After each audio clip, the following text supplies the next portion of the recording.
કે નીચેના ઉત્પાદન માટે ફેરાડેના પર્યાયમાં કેટલી વિદ્યુતની જરૂર પડે?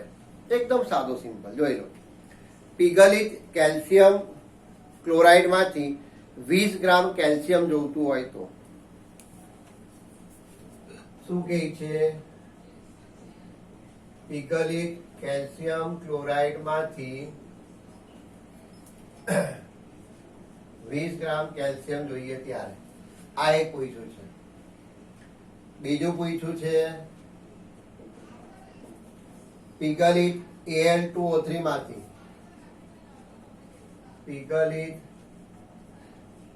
Al2O3 માંથી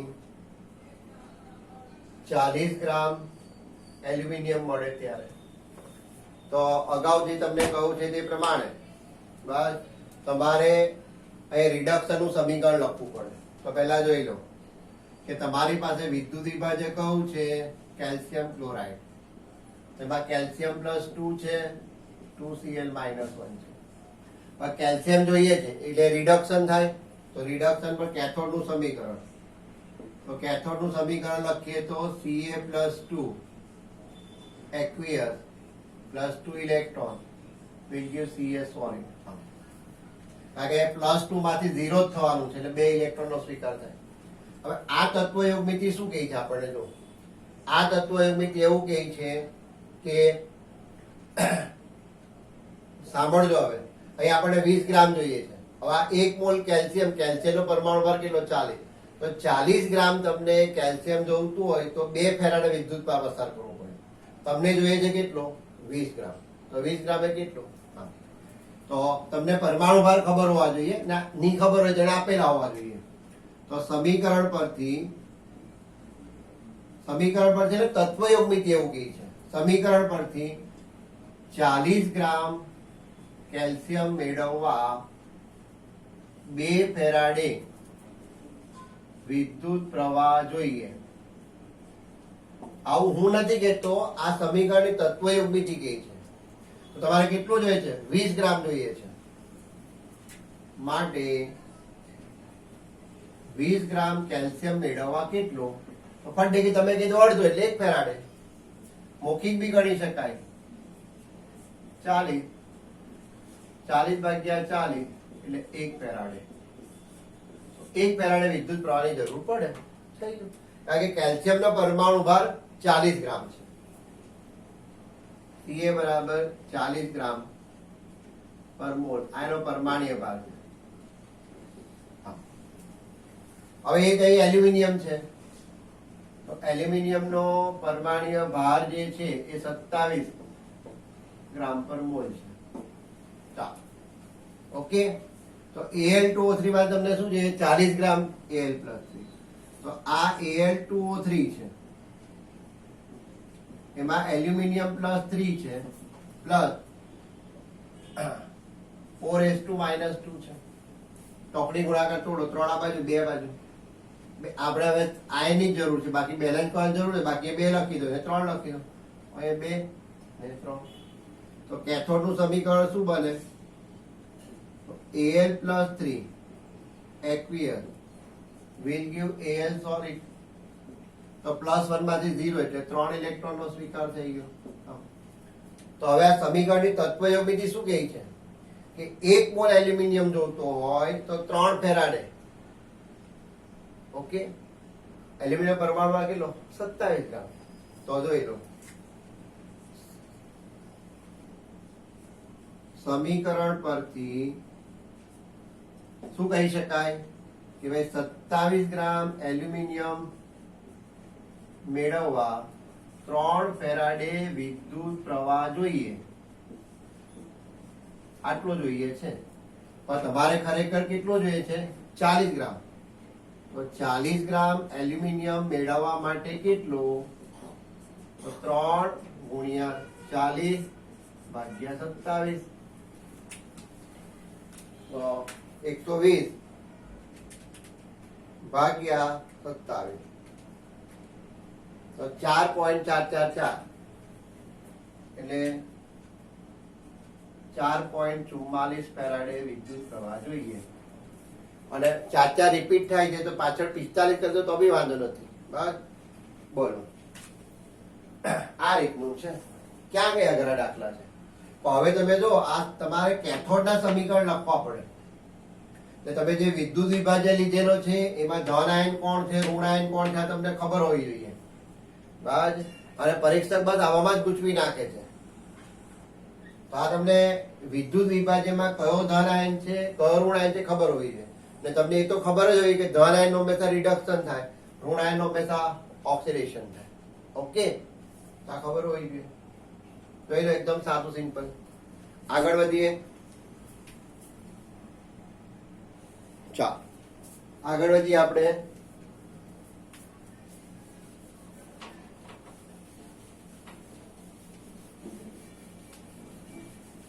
ચોકડીમાં પરમાણુ ભાર નથી આપેલા, તમે ટેન્શન નહીં લેતા, એક્ઝામમાં તો આપવામાં જ આવશે. બસ, પરમાણુ ભાર અમુક તો તમને આવડતા હશે.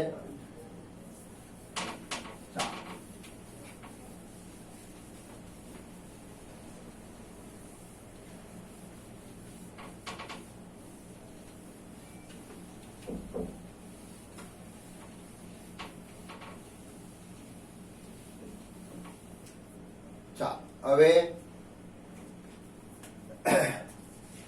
3.14 થઈ ગયો, 3.15 અને 3.16. ચાલો હવે આપણે લઈ લઈએ છીએ 3.15.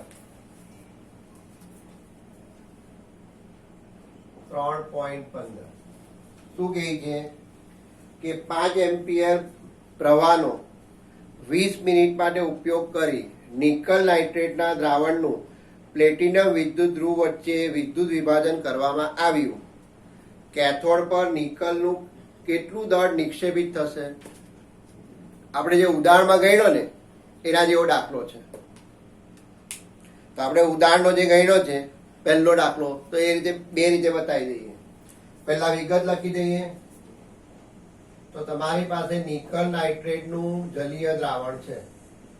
એનો મતલબ તમારી પાસે નિકલ +2 છે અને NO3 -1 છે. આઈ આપેલો છે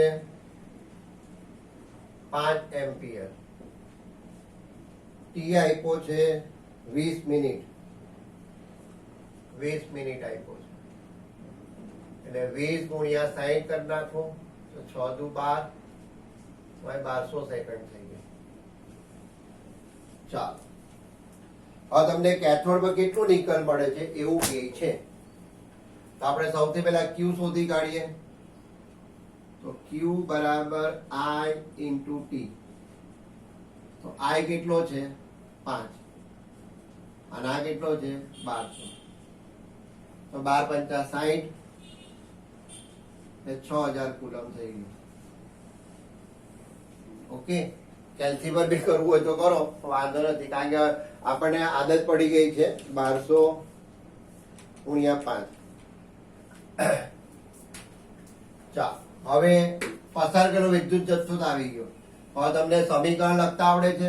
તો કેથોડ નું સમીકરણ લખીએ તો કેથોડ બરાબર નિકલ જમા થવાનું છે.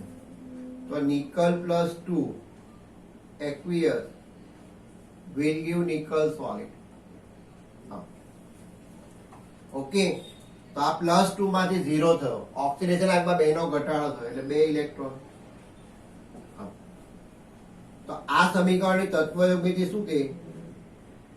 તો સમીકરણ પરથી આપણે શું કહી શકીએ? તો આપણે એવું કહી શકીએ કે 2 ઇલેક્ટ્રોન એટલે 2 ફેરાડે, 2 ફેરાડે 2 ગુણ્યા 96500 એટલે 96400, 96487 કુલમ વિદ્યુત પ્રવાહ પસાર કરીએ તો તમને 1 મોલ નિકલ મળે છે. હવે 1 મોલ નિકલ, હવે આપણે વજનની ભાષામાં ચાલે છે તો નિકલનો પરમાણુ ભાર કેટલો છે તો એમણે નથી આપ્યો, પણ 58.71 થાય. કેટલો થાય? 58.71. તો નિકલનો પરમાણુ ભાર 58.71 ગ્રામ પર મોલ છે.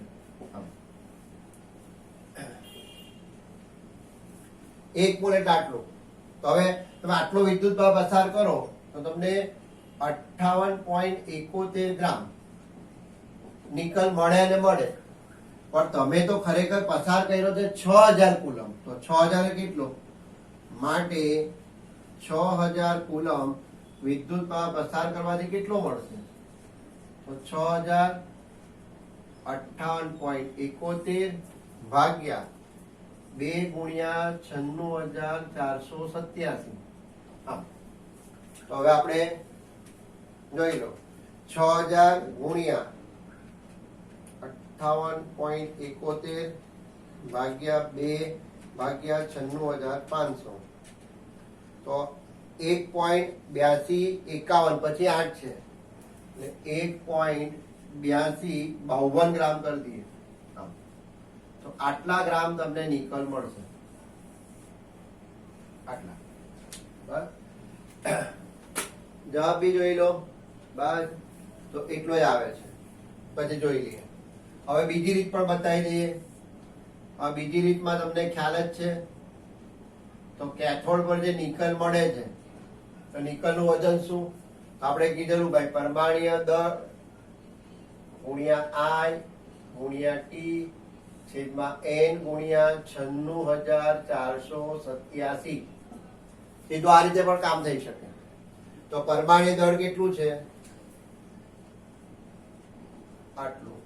I કેટલો છે? 5. સમય કેટલો છે? 1200.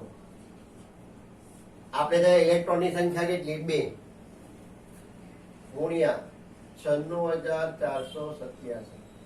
સાદરૂપ આપો તો 58.71 ગુણ્યા 5 ગુણ્યા 1200 ભાગ્યા 2 ભાગ્યા 96487. જોઈ લો, એનો એક જવાબ આવે છે 1.854 ગ્રામ.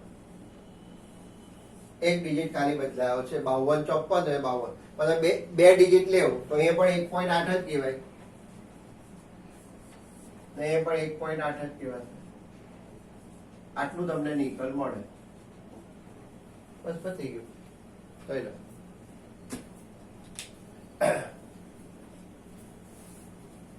3.15 છે. જવાબ જોઈ લઈએ. એટલો જ છે. એકદમ સાદા સિમ્પલ દાખલા છે. હવે છેલ્લો દાખલો એટલે તમારું આજનું કામ પૂરું થાય. વિદ્યુત વિભાજનના કમ્પ્લીટ દાખલા થઈ ગયા.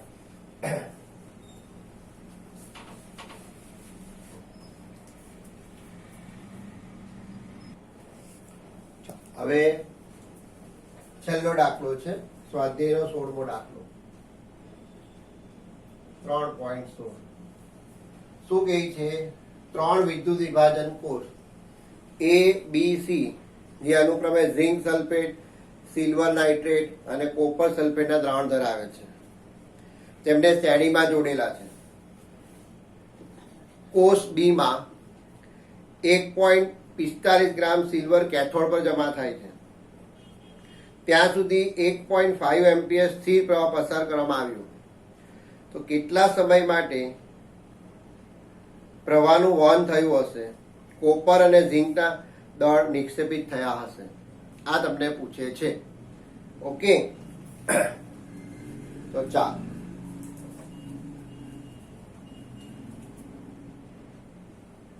તમારું આ ઝિંક સલ્ફેટનું દ્રાવણ છે.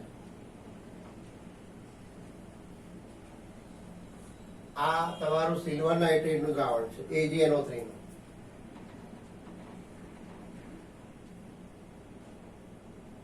અને આ જે છે એ કોપર સલ્ફેટનું દ્રાવણ છે.